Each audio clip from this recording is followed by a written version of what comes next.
Welcome, everybody. Thank you so much for joining BalletX and our artist spotlight. I'm sorry for the initial little glitch. It is still feels like a new adventure on Zoom for all of us. So happy you're joining us today, this Wednesday. And we are here to celebrate the work of Alia Kache. She is our Choreographic Fellow. And we are so grateful to the Wyncote Foundation because they help bring this program to life. And this program is at the recommendation of Leonard C. Haas. So thank you so much for being a part of this journey. And we all miss you so much. And we hope that your spring has a little bit of sprung in it. And we send you so much love. And there is a lot happening here at BalletX. And as the days go on, you'll be hearing some exciting news and information about what's happening this summer. So Alia is our 6th Choreographic Fellow. She was chosen out of a pool of 50 choreographic applicants. The Choreographic Fellowship was launched in 2016. And it is the idea behind the fellowship is to expand opportunities for emerging choreographers and to create a mentorship program, so that choreographers have an opportunity to speak with someone with more experience in the field. This year, we're super grateful that our choreographic mentor is Dwight Roden, who is the co-founder of Complexion Dance Company. This is a 25-year veteran company that has paved the way for contemporary dance, and he is an amazing choreographer. Alia is a choreographer, a dancer, singer, educator, costume designer. She's from Chattanooga, Tennessee. She graduated from Ailey Fordham with a BFA program and danced with Ailey II, Camille A. Brown, and dancers, Palabolas, and she was in the Disney's Lion King. Alia's choreographed for Ballet Memphis, Ailey II, Houston Contemporary, and Chattanooga Ballet, among others. Please welcome Alia Kache.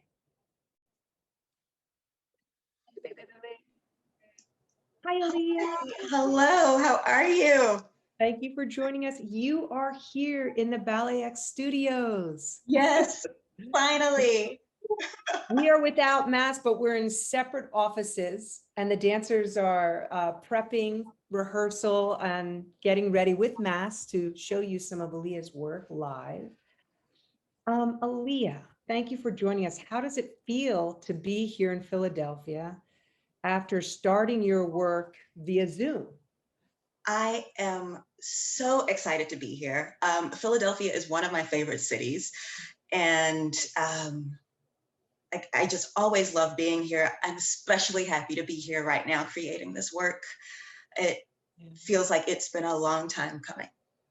Yeah. Is this your, and I have I'll go back, but is this your first time in a dance studio choreographing since the pandemic hit a year ago, or have you been in a studio making some work? I have been in a studio since. I actually just finished choreographing Urinetown at NYU Tisch. And it was really kind of a whirlwind, crazy production. There were actors on Zoom, on stage, live, but some of the live actors were on Zoom, and it was a whole thing. We couldn't have more than 8 people in the room at a time. Lots of protocols to follow, but I have managed to have some in-person choreography, but this feels, just being able to move and create in this way without, having to choreograph on bodies that are more theatrically trained as opposed to dance trained. Just being able to have that freedom right now, it just feels so good. Yeah, I can only imagine. Just even teaching on Zoom and then being in person, it's just such a different experience. Yeah. So let's go back. Let's go back to what inspired you to be a dancer? And do you have like a moment that is crystallized in your head that says that was when I decided? Can you share? Yeah. I feel like I've kind of gone back and forth on wanting to be a dancer a lot. Mm. The first answer I have to that is I've always been a dancer. Mm. There are pictures of me as a baby in retiré with my arms on O. Like, that's how I slept. that was it, you know. That said, the first time that I saw dancers that made me want to dance was Alvin Ailey. It was the Mm. first time that I'd seen anybody that looked like me. I think I may have been 7 years old. It's the first time I ever saw people that looked like me dancing. Mm. And I just thought, oh no, I have to do this. I Mm. have to do this. And I was able to take ballet here and there, you know, as my parents could afford it. And mostly I trained as a pianist, actually. Mm. And my piano teacher taught at a performing arts school, and I wanted to play piano at the performing arts school. Unfortunately, they did not allow sixth graders to play piano as a major. You had to pick something else. And I was given a choice between musical theater and dance. And I saw my opportunity and I took it. Now, once I started dancing, every day, I realized maybe I don't actually want to be a dancer full time. I don't want this job. I'm enjoying it right now, but I don't want to do this for a living. So I trained Mm-hmm. because I was good at it and I enjoyed it, but I never wanted to do it professionally. And there was still this thing in the back of my mind, if I'm going to do this, I'm going to do this for Alvin Ailey. That's it. Mm-hmm. And I thought, oh, the likelihood of me getting there is slim to none, whatever. I auditioned for the BFA program. This was early on in the BFA program. I think there were 2 classes at this point. I was the 3rd class to graduate. And they remembered me from a summer intensive audition, asked me to come audition for the BFA program. And I said, that's it. I'm going to be a dancer. Oh, wow. Oh, So such a journey. yeah, I kind of solidified that vision much later, I think, but my 7-year-old self knew exactly what she wanted, and I fell in line. It's so interesting for, you know, each dancer, and obviously each person has their own journey that takes them into their different careers. And dancing is such an emotional and physical process, right? Of accepting and trying and exposing yourself, and sometimes in exposing, meaning you're auditioning and you're waiting for the yes. And there's a lot of emotion wrapped up in that, which can sometimes turn young dancers, you know, in a different direction. Yeah. When did you get your first dancing contract? Can you tell us a little bit about that? Yes, I did a lot of gigs while I was in school, Mm-hmm. but my first big contract was with Ailey too. And it happened right before I graduated. I was mentally prepared to like audition, you know, I'll give it a year. And then if I don't get anything, I'm going to go home and, you know, teach at my old studio and everything will be fine. And before graduation, I had a job.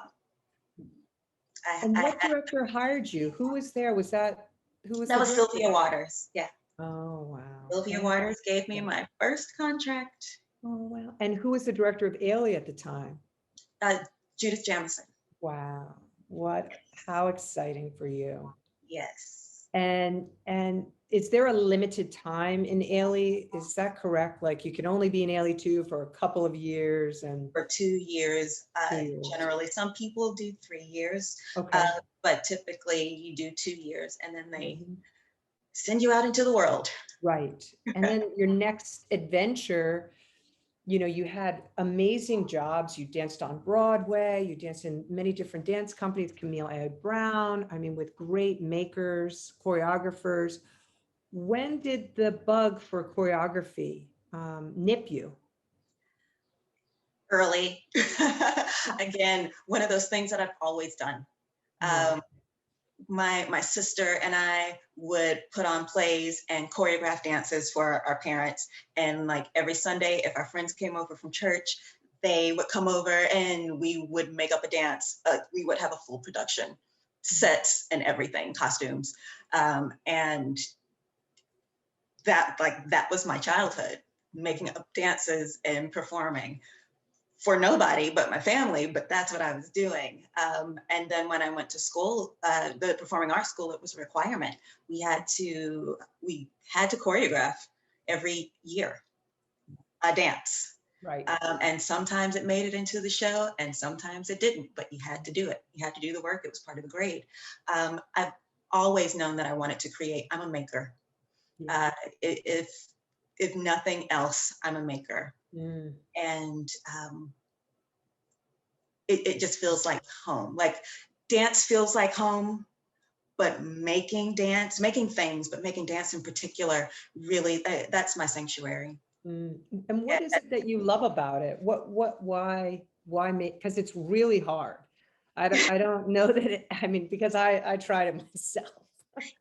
And it's hard to craft. Also, again, you get into this battle psychologically, right? Well, at least Yeah. I did, where you doubt yourself, and when all that extra stuff comes in, it actually can not empower creativity. So yeah, what is it about it that feels just right for you in choreographing? What do you love about that part? That's really hard to put a finger on. Yeah. Um, I'm really bossy, so I like being in charge of things. Let's start there. um, I can pretend that that's not part of it, but Yeah. Yeah. I'm a little bit of a control freak, and I'm okay with that. But I like to play. I think Yeah. the playing and seeing what bodies can do and telling stories with bodies. Mm. And I don't know, like I don't get in my head, I don't feel like I get in my head as Yeah. much while I'm in the process. Mhm. It's for me, it's like a good book or a good meal, and you just keep going and going and going until it's over. And then I'm always very sad that it's over. Mm. Um, and it's so funny. My husband, every time I finish a piece or I get close to finishing a piece, he's like, "Okay, you're almost done." Prepare. Like brace for landing. Because it really kind of, not doing it makes me a little bit sad. Now, after the fact, that's when I get in my head and get into all of the mind tricks and oh, it's not good enough, or but at that point, the work's already done and there's Right. nothing you can do about it. But while I'm doing it, it's like, it feels like breathing. Mm.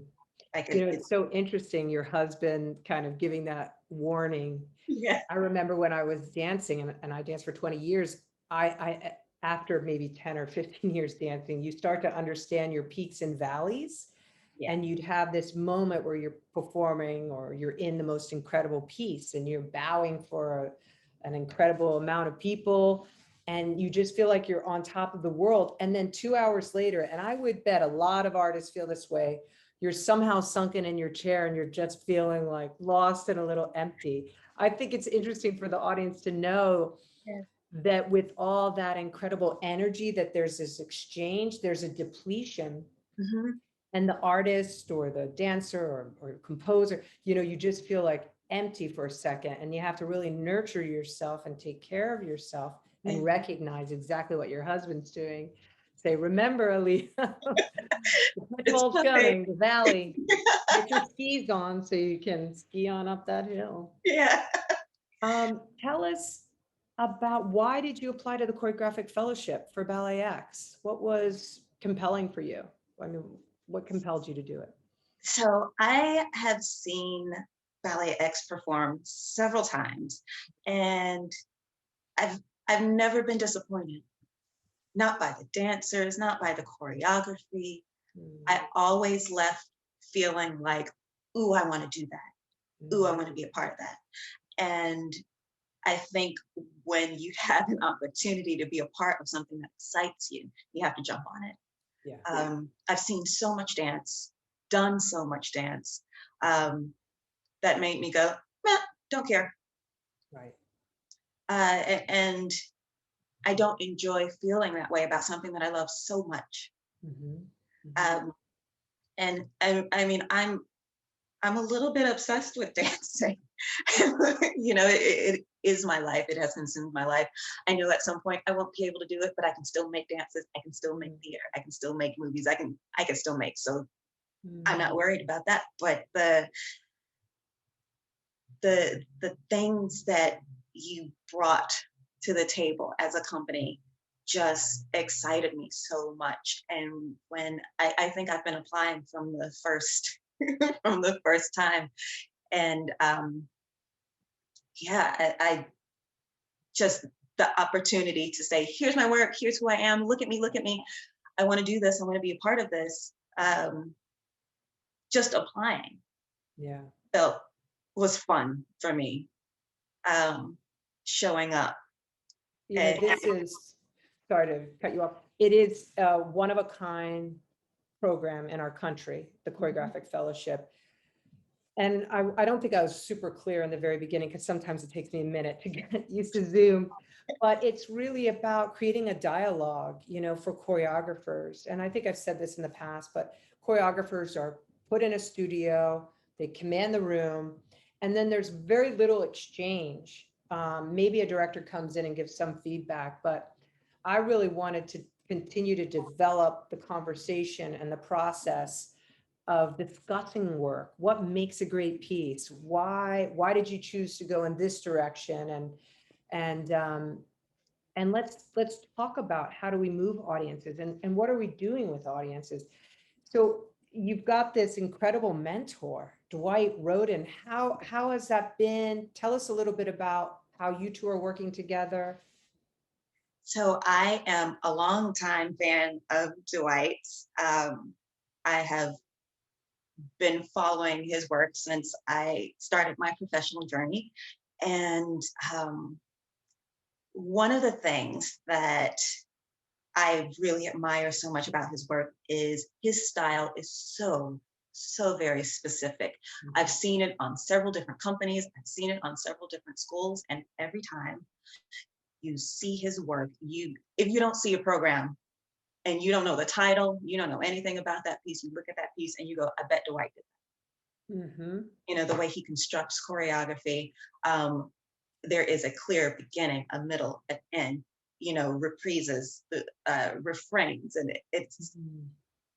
it's really exciting to watch in that way because it reads like a book.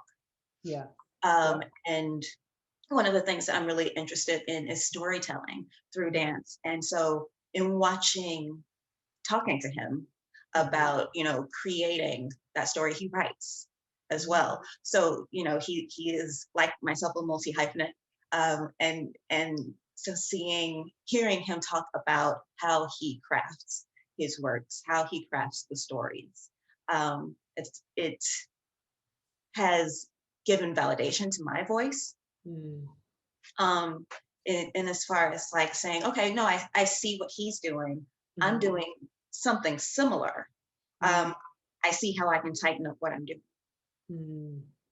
I see how he's able to get exactly what he wants out of each and every dancer that he works with. Mm. I was able to sit and watch part of his rehearsal process with the company. Mhm. And I mean, he moves so quickly, lightning speed. And that is something that I don't do. Every once in a while, I get on a roll and, I move very quickly, but I do spend a lot of time digging and playing. And sometimes there's not time for digging and playing. You need to make a sentence, you need Mm. to tell the story. And Dwight he's been really helpful in going, okay, I see where you're going. What's this? What's this? I think you can cut this. Why don't we get there sooner? Mm. That's great. And helping with the story in that way. That's great. I don't know if the audience understands the process of getting chosen to do a piece. So what I would imagine is helpful is having an actual platform to apply to make a work. Yes. In other companies, there's very few, here's what you need to do to try to make a work on this company. What Mhm. happens is choreographers send me work, or they'll send other directors work, and I keep a long file. And for me, it's about building relationships. Yes, we saw your work for a while, Aaliyah, and it was like, yes, yes. And then sometimes it's just timing. But when I choose a mentor, the mentor helps in deciding who is chosen. So tell us about your work for BalletX that you're working on right now, and your inspiration and your composer. So for Ballet X, I am doing a piece that the title has changed. I don't know what it is, but the working title is Sometimes I'm Sound. Mm, Um, it is kind of about my journey as a dancer and a human, really, um, exploring what it is to have everything and suddenly have that thing taken away from you. A lot of us, especially dancers, I think, our dance becomes our identity. mm, And I feel that way a lot. I think that I kind of came to this journey as I approached the rehearsal directorship for Ailey 2. That was under Troy Powell after Sylvia stepped down. mhm, And I'd had a lot of shifting in my life. I just left Lion King tour. I came back to New York. I've got this new big job. Um, but the thing that I thought made me who I was, dancer, I was no longer doing. I was not a dancer anymore. mm. Um, and I was recently divorced at that point. So, meeting new people and going on dates and, well, what do you do? Well, I'm a dancer. Well, what do you do? Where do you dance? Well, I don't dance. Mhm. um, having that, and that was for a good reason. But, a lot of the times with dancers, I can only speak for dancers because that's who I am. Um, this is how we identify, and it's so strong. And then, you get injured, Mhm. or you have to quit. Someone dies, and you have to go take care of a loved one, or any number of things happen. But the bottom falls out, and you're left with nothing. And this piece is kind of about how we cope with that. And Mm, everyone copes differently. Some people, see all of the pieces and go, wow, I have all of these pieces to play with and build something new. And some people see all of those pieces and go, how am I ever going to put my life back together again? mm. Everything is lost. Yeah. And then everything in between. Right, right. So, kind of a little bit mental health, a little bit love, a little bit loss, a little bit play. Mm. Um, so this piece is definitely heavy in theme, but light in spirit. Oh, I love that. Um, it will end on an uplifting note. But my goal with this piece is to really take the audience on a journey. Mm, So we're going to start high with, a big fun party. Everybody has everything they've ever wanted, ever needed, mm, and boom, bottom drops out. Where to mm. go from there? Right. um, and just kind of exploring that for a little while until we build back our lives Mm. triumphantly. Yeah.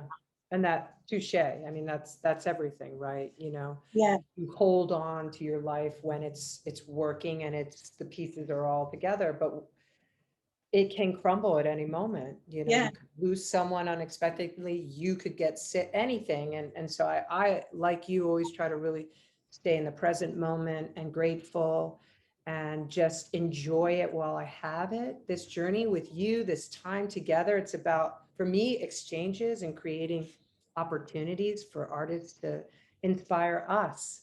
I become the audience. So on that note of inspiration, why don't you run on down to the studio and I'll chat with everybody. You'll turn off your mic and camera, and we're going to see two sections. Do you want to tell us about the two sections before you go down there? yes. Oh, Okay. and the composer. I would love Oh, yeah. our So audience to know about the composer. the composer is singer-songwriter B. Steadwell. Um, she is absolutely phenomenal. We've worked together. blah, blah, blah. This is our third collaboration. I met her working on a project in Seattle. She did the music for my commission with Ailey too. She's doing the commission for this. She does a lot of vocal loops in her live performances, meaning, you know, she'll sing into a machine and then play the machine back, and she builds a whole score of just her voice and then sings on top of it. And her voice is just, it's beautiful, it's haunting, um, swoon worthy. I mean, You know what I was really so love her. special, Aaliyah, was, typically what happens is I engage a choreographer, then we start to talk about their process and who they want to work with in terms of composer or what type of music, so we can get music right. So when you mentioned B, and I got on a Zoom with B, it was just so great to be able to have the opportunity to engage another artist. Yeah. And I love what I love about what we do at BalletX, because of all of the incredible people that support us, we're able to really help artists. And you can feel this little light start to shine inside B, like, yes, she literally was like, oh my God, this is exciting to have something to think about in the middle of moments when you don't know when anything will be back to normal. Yeah. Thank you for connecting us to B, because her music is unique and special and inspiring. Yeah. So the pieces that you're going to be showing us now, tell us a little bit about those. So I think this is the order. You're going to see a women's trio. Okay. And this trio is taking place after everyone has kind of lost their identity. And these three women are searching for it. So they see it and they're trying to capture it again. The thing after that, you'll see a duet. And I really love this duet. I think it's a lot of fun. It's a little sad, but also it's, there's a lot of push-pull here. So you've got a guy who, he's lost everything, a couple, they both lost everything. But the guy is an eternal optimist. Yeah, I don't have the house anymore, but now we can go vacationing all the time. We can get an RV and see the country or something. I don't know. But he's super, just, he doesn't care that he's lost it. He's just going to keep riding till the wheels fall off. He may not even know that they've lost it. And she is just inconsolable. Yeah, she's very sad and can't quite pick herself back up. Oh. So he's doing the work. He's picking her up. Beautiful. Thank you, Aaliyah. We're going to be taking questions, so you can put them in the chat. Aaliyah, you can run on down to the studio and we'll see you in a minute. Thank you so much. Thanks everyone for joining in. Again, we're going to open up the chat, and you can, when you see the piece, or if there's some questions that I didn't cover and you want me to ask them, we can ask them again when Aaliyah is back in the studio after we show the pieces. Again, sorry for some of the glitches. The composer, the composer is B. Sandwell. I believe I think one of my team members can put her website in the chat so you can check her out. And what's so interesting is the composition is her voice. And as Aaliyah said, she uses it through a sound machine and builds the orchestration of it. And yeah, a little news from us. We are preparing some live performances, and we'll be announcing more soon. We have performances in May, and we have performances, we hope, fingers crossed, in June. And so we're actually commissioning 6 world premieres right now that we've been working on for live performances intended for the stage. We'll be going back to the Vail Dance Festival. with a commission by Vale. And we'll be presenting Jamar Roberts, a work by Jamar Roberts. So a lot is happening here. We miss you guys so much. And I think that we're ready to go. So please enjoy, think about your questions, and we'll be back to answer them. Thank you so much.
Bravo, bravo, thank you.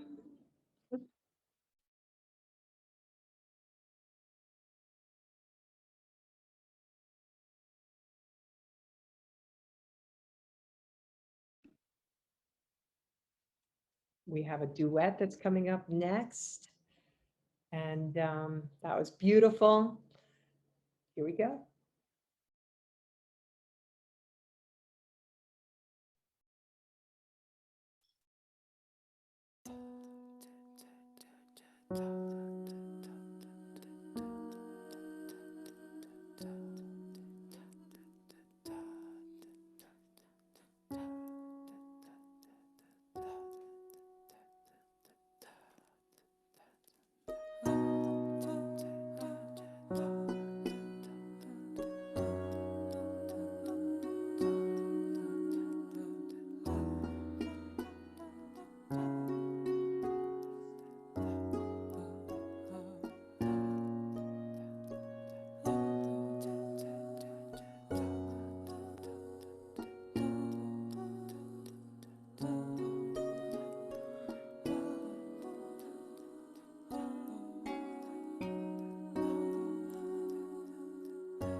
Beautiful. So that was live and really great to just bring you something live. We're so close to being in person. Alia is going to come back up to the office because I think we can hear her better. And if you have any questions about the work that you would like to ask her now, I can see in the chat the questions that are coming up. And we're going to put a link to, here it is, the announcement, drum roll, we will be performing May 24th and 5th, I believe, at Glen Ford's. I know it is an incredible venue, mansion. We'll be performing with a view of the river. We're going to put up our portable dance floor. We're only able to have 75 people there, but it's going to be our first chance to be back in person and just so excited to be bringing Alia's work to that performance, and Colby Damon will be presenting, and some surprise duets and solos and things like that. It's been such a long journey and so much we've learned in this last year about what we value and what we care about. And what my takeaway is the artists are the most important thing, and the community that we've built at BalletX. We have incredible attendees with us today, and I just hope you know how important you have been to our everyday breath and sense of possibility. You have kept this company alive. You've put us in a position where we can help other artists and dream big. So for that, I am eternally grateful for what you have all done for us. I just truly am. Life is such a precious gift, and to be able to have art in our world, in our city, just makes, I think, for all of us to have a brighter day. So Alia may be with us. Let me check this question. Oh, so from the team members, we put the link in here.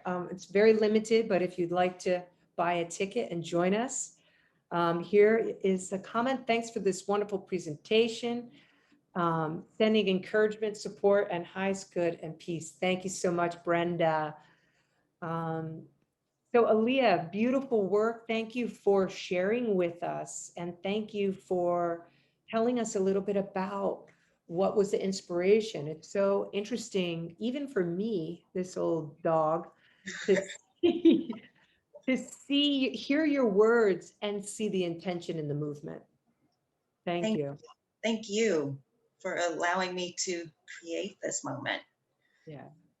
Any last words you want to say to our amazing community at BalletX? And we're reaching into different cities here. It's not just Philadelphia. I see some awesome New York friends.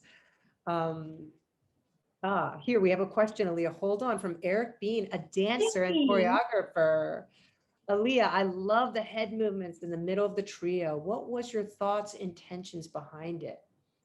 So originally I choreographed, I just gave the movement. And as the story progressed, I felt like the movement wasn't enough, that I needed to utilize, I really needed to move the story forward.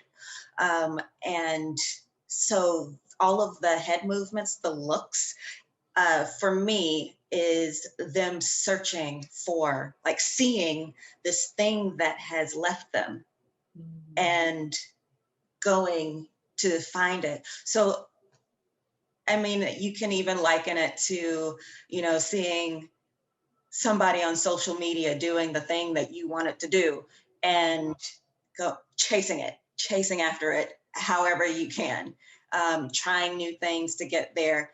I see it on this post, I see it on this post, I see it on this post. And it's just a constant chase to find yourself, to find the thing that makes you you, to find the thing that you want to be, that's maybe isn't who you are, but constantly in search of.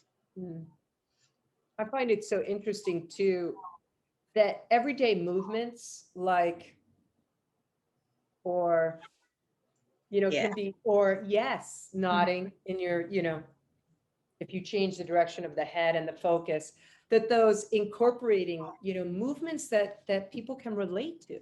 Yeah. Yes, it's not a double fouettes 32 times, Yeah. but it's like, wait, if you intermix it with a fouette, and then Mhm. you do, you go into a beautiful line of arabesque, and then suddenly the human movement, a gesture that someone can relate to, Yeah. just like, and then that gesture can open up a gateway to your ideas, what your intention is behind the choreography. I find it fascinating. Yeah, me too. It's one of my favorite things to do, incorporating pedestrian movements into ballet. I feel like it kind of gives it a quirkiness that I enjoy seeing. Um, and like you said, it makes it more accessible, I think, Right, to a broader exactly. audience. Yeah. Exactly. And we have some great shout outs to you, Oh, from our community that I will share with you. Um, a, a, a lighting designer from Colorado Ballet, Lloyd Subel, loves your work and has created work for Darrell Moutre, who's also created choreography for BalletX, and he looks forward to seeing the completed piece. Congrats. thank So you. I'm just so grateful to you, Alia. Thank you so much for joining us. There's some bravos coming in, just really awesome. From Allison, bravo, choreography and composition, wonderful and magical. Thank you so much. Cannot wait to see it. Awesome. So on that note, just for our community to know, we have your commission, Alia, a commission by Colby Damon, a commission by Matthew Neenan, a commission by Hope Boykin, and a commission by Dwight Roden, which I think I said that. No, I didn't. Okay. So keep your eyes and ears peeled. Um, Tell a friend about BalletX, spread the word. We'll be also doing pop-up performances that we'll be announcing. Obviously, everything's a little bit slow to come out, but as we develop these new procedures, which we've got to abide by, you will see us soon. Alia, thank you for your heart and soul and your choreography and your spirit. And thank you for being a part of our journey. It's really great to have you here. Thank you so much for having me. From the Awesome. bottom Thank of you, my everybody. heart. Sorry about that. What did you say? I Oh, I cut just you said from the bottom of my heart, thank you. likewise. Bye, everybody. Thank you.